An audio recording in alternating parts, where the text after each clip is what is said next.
Hello दोस्तों, कैसे हैं आप सब। आप सभी को मेरा प्रणाम है। जय Shiv Shakti. Welcome to my channel. आप सभी से रिक्वेस्ट है कि प्लीज़ मेरे चैनल को सब्सक्राइब करें, लाइक करें और शेयर करें। तो दोस्तों, आज का जो टॉपिक है वो टॉपिक ये है कि कैसे जाने कि मैं ट्विन फ्लेम जर्नी में हूँ। जी हाँ, एक फेमिनाइन का ये क्वेश्चन था कि मैं कैसे जान सकती हूँ कि मैं ट्विन फ्लेम जर्नी में हूँ, या प्लीज़ बताइए कि क्या मैं ट्विन फ्लेम हूँ। तो मैं इसमें कुछ पॉइंट बताऊंगी दोस्तों। 5 पॉइंट मैं आपको ऐसे बताऊंगी जिससे आपको ये समझने में दिक्कत नहीं होगी, या आपको समझ में आएगा कि आप ट्विन फ्लेम जर्नी में हो या नहीं हो, या आप सिर्फ आपकी अवेकनिंग हुई है और आप स्पिरिचुअल जर्नी में हो। यहाँ स्पिरिचुअल जर्नी अलग होती है और ट्विन फ्लेम जर्नी अलग अलग होती है। ठीक है ना दोस्तों। तो चलिए पहले जानते हैं कि ट्विन फ्लेम कौन होते हैं। इस पे मैंने वीडियो बना दिया है कि ट्विन फ्लेम कौन होते हैं, कैसे आते हैं धरती पे। इसका एक अलग सेपरेट वीडियो मैं फिर से बना दूंगी। तो आज बात करते हैं कि कैसे जाने कि हम ट्विन फ्लेम जर्नी में है या नहीं है। तो जो पहला पॉइंट है ना दोस्तों, जो मैंने देखा है, मैंने खुद महसूस किया, मैं इस जर्नी में हूँ और जो मुझे फील हुआ है मैं आपको वही बताऊंगी।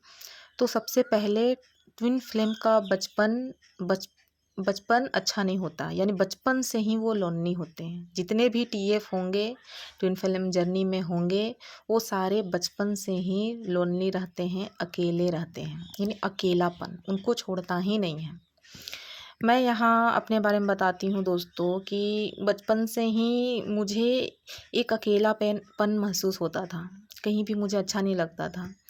कहीं ना मुझे खेलने का मन करता था, ना कुछ भी, ना मुझे दोस्तों के साथ रहना, फ्रेंड के साथ रहना। एक अजीब ही अकेलापन मुझे घेरा हुआ रहता था। और जब मैं अपने एक स्पेस में आ जाती थी, अपने घर में आ जाती थी, तो मुझे वहाँ सुकून महसूस होता था। ऐसा लगता था कि मैं सांस ले पा रही हूँ, बहुत ही सुकून। ट्विन फ्लेम कभी भी भीड़ में सरवाइव नहीं कर पाते हैं। ऐसा लगता है कोई एनर्जी उनकी खींच रही हो। आप देखना, अगर आप ट्विन फ्लेम हो तो आप ज़्यादा देर तक आप भीड़ में रह नहीं सकते। 4 लोगों के पास अगर आपको बैठा दिया जाए, कुछ टाइम तो आपको अच्छा लगेगा, बहुत इंजॉय करूँगी, उसके बाद आपको घुटन सी महसूस होगी। ऐसा लगेगा कि अरे यार, ये सब कब ख़त्म होगा, कब मैं अपने घर में जाऊँ, कब अपने स्पेस में जाऊँ, कब कब मैं अपने आप से मिलूँ। वो जो सोल का अकेलापन है वो कभी ख़त्म नहीं होता। जब तक आप अपने ट्विन से ना मिल लो, तब तक ये अकेलापन आपको घेरे हुए रहता ही है। जो भी ट्विन फ्लेम में होंगे वो ज़रूर बताएंगे कि वो किस कदर अकेलापन से जूझ रहे होंगे। और यही कारण है कि कहीं ना कहीं ट्विन फ्लेम डिप्रेशन में चले जाते हैं। ठीक है ना दोस्तों। तो आप सब भी ये देखें कि क्या आपको बचपन से अकेलापन महसूस होता है।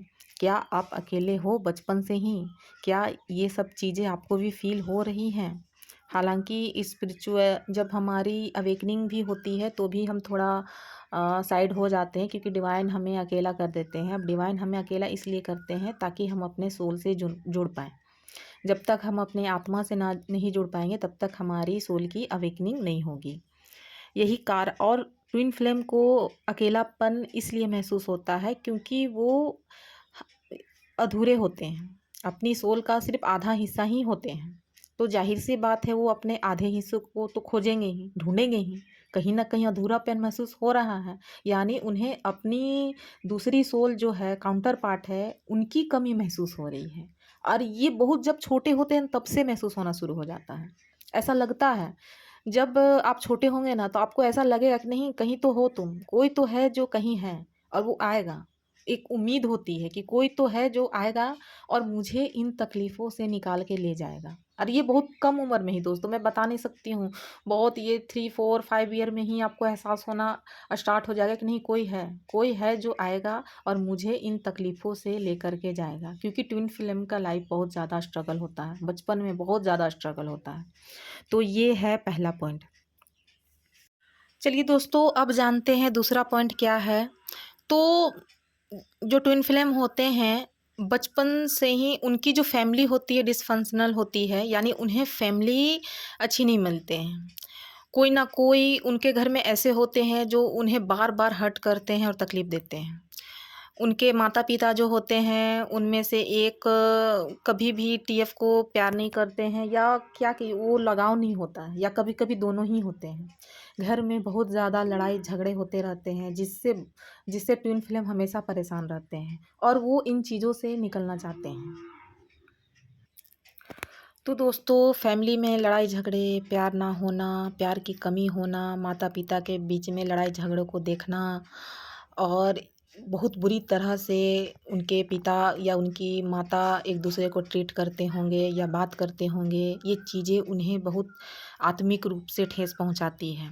ख़ास तौर से जो उनके ट्विन ट्विन के जो फादर होते हैं, वो एडिक्शन में होते हैं। अधिकतर के जो फादर होते हैं, वो ड्रिंक में, अल्कोहल में या जुए में या किसी तरह के एडिक्शन में होते हैं, जिसके कारण उनके घर में रोज़ लड़ाई झगड़े होते हैं। कभी-कभी तो टीएफ के जो फादर होते हैं, वो मदर पे हाथ भी उठाते हैं या फिर टीएफ पर भी हाथ उठाते हैं। उनकी फैमिली में इतने ज़्यादा लड़ाई झगड़े होने के कारण ये एक अलग ही रास्ता चुन लेते हैं और ये अपने फैमिली में हमेशा कोने में रहते हैं या साइड में रहते हैं, इन सब चीज़ों के कारण। कभी-कभी तो टीएफ के माता-पिता की डेथ भी हो जाती है, या कभी-कभी फादर की डेथ हो जाती है या मदर की डेथ हो जाती है, जिससे ट्विन ट्विन फ्लेम के लाइफ में और भी स्ट्रगल आ जाते हैं। अगर फादर की डेथ हो गई है तो फिर उन्हें फाइनेंशियली संभालना पड़ता है फैमिली को, और अगर मदर की डेथ हो जाती है तो इमोशनली फिर संभालना पड़ता है, घर की चीज़ों को संभालना पड़ता है। तो ये सब चीज़ टीएफ फेस करते ही करते हैं। ऐसा नहीं है कि अब हर टीएफ के साथ ऐसा ही हो, क्योंकि सबकी जर्नी अलग होती है, लेकिन अधिकतर के ऐसे ही होते हैं। अगर भाई बहन भी है तो भाई बहन से भी टीएफ के नहीं बनते हैं, और अगर कोई बड़ा भाई है तो वो भी हमेशा एडिक्शन में ही होगा। बहन है तो बहन से नहीं पटेगी। और ये उनकी फैमिली, सारी फैमिली ऐसी ही होती है। उनके और भी जो रिश्तेदार होंगे वो भी ऐसे ही होंगे, और इसी कारण है कि टीएफ बचपन से ही बहुत ज़्यादा स्ट्रगल में चले जाते हैं। ये तो है दूसरा पॉइंट। चलिए दोस्तों, अब जानते हैं कि तीसरा पॉइंट क्या है। तो तीसरा पॉइंट ये है दोस्तों कि टीएफ को, यानी जितने भी ट्विन फ्लेम होते हैं, उनको एंजल और यूनिवर्स गाइड करते हैं। जी हाँ दोस्तों, जो हमारे टीएफ होते हैं ना, उनको हमेशा एंजल और यूनिवर्स गाइड करते हैं। इतनी ख़राब स्थिति में होने के बाद, इतनी ख़राब फैमिली होने के बाद, इतने ख़राब माहौल मिलने के बाद भी इनको हमेशा यूनिवर्स एक इंट्यूशन, इनको एंजल, इनको स्पिरिट गाइड हमेशा प्रोटेक्ट करते हैं, हमेशा गाइड करते हैं। आप अगर टीएफ होंगे तो आपने देखा होगा, आप चाहे बहुत ही ख़राब स्थिति में हो, आपकी कंडीशन बहुत ख़राब हो, घर में कुछ ना हो, लेकिन अचानक से आपको हेल्प मिल जाता होगा। अचानक से कोई ऐसी लगती है, कोई शक्ति आपकी मदद कर रही होगी, क्योंकि टीएफ को हमेशा हम यूनिवर्स का प्रोटेक्शन रहता है, एंजल का प्रोटेक्शन रहता है, और इसीलिए टीएफ हमेशा ग्रोथ करते हैं और हमेशा चमकते हैं। आपने सुना होगा, जितने भी टीएफ हैं, इतने ख़राब फैमिली होने के बाद भी वो अच्छे नंबर लाते हैं, पढ़ाई में अच्छे होते हैं, जिस फील्ड में जाएंगे वहाँ टॉप करेंगे, खेल कूद में अच्छे होंगे, और वो अपने घर में, ख़ानदान में अच्छा करते हैं। इसीलिए इनके जो जितने रिश्तेदार होते हैं ना दोस्तों, इनसे जलने लगते हैं, ट्विन फ्लेम से जलने लगेंगे। अरे इतना ख़राब फैमिली होने के बाद भी इनके घर में ना माहौल है पढ़ने का, फिर भी ये अच्छा कैसे कर रहे हैं, हमारे बच्चे क्यों नहीं कर रहे हैं? क्योंकि इनको प्रोटेक्शन होता है यूनिवर्स का। तो ये प्रोटेक्शन आपको बचपन से ही मिलती है, और ये तकलीफ़ आपको इसलिए दिया जाता है ताकि आप अपने सेल्फ से जुड़ पाएँ, अपनी सोल से जुड़ पाएँ। जब तक आप अपनी सोल से नहीं जुड़ेंगे, तब तक आप जान ही नहीं पाओगे कि आप कौन-सी जर्नी में हो। आप टीएफ जर्नी में हो या आपको यूनिवर्स का कार्य करना है, आप सिर्फ़ 3D वर्ल्ड में फँस के ही रह जाओगे। यही कारण है कि आपको ये तकलीफ़ दिया जाता है एक तरफ, और दूसरा तरफ आपको यूनिवर्स के द्वारा प्रोटेक्ट किया जाता है। तो अगर आप टीएफ हो, तो ये चीज़ें आपके साथ भी हो रही होंगी। आप अपना बचपन देखें, आप अभी तक देखें कि आपके साथ ऐसा ही होता है। चलिए दोस्तों, अब जानते हैं कि पाँचवा पॉइंट क्या है। तो पाँचवा पॉइंट ये है दोस्तों कि ट्विन फ्लेम जो होते हैं, वो बचपन से ही किसी की तलाश कर रहे होते हैं। जी हाँ, वो किसी को ढूंढ रहे होते हैं। ऐसा लगता है कि कुछ तो कमी है जो मेरे अंदर है, वो कमी को ढूंढते रहते हैं, लेकिन वो कमी हमेशा बाहर ढूंढते हैं। यही कारण है कि जो जितने भी टीएफ होते हैं या टीएफ जर्नी में होते हैं, वो बहुत सारा मल्टीपल रिलेशन में चले जाते हैं। एक्चुअली वो रिलेशन नहीं ढूंढ रहे होते हैं, वो कमी ढूंढ रहे होते हैं जो उन्हें महसूस हो रही होती है उनकी सोल की। तो वो हमेशा सर्चिंग मोड में रहते हैं। टीएफ जो होते हैं वो हमेशा सर्चिंग मोड में ही होते हैं, जब तक वो अपने ट्विन से ना मिल लें। वो हमेशा सर्च करते रहते हैं, ढूंढते रहते हैं, कुछ तो कमी है।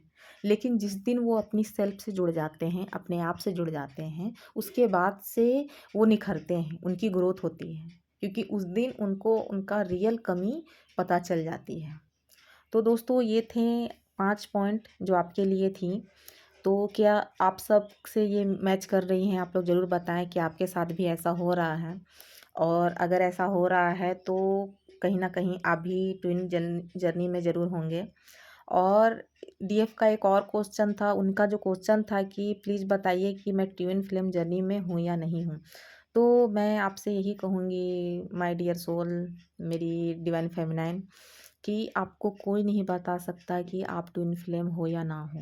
मैंने और भी वीडियो में अपने बताया है, कोई भी नहीं बता सकता। आपकी सिर्फ अपनी सोल, आपकी अपनी सेल्फ ही बता सकती है कि आप टीएफ हो या नहीं हो। आपकी सिर्फ आपकी आत्मा ही बता सकती है।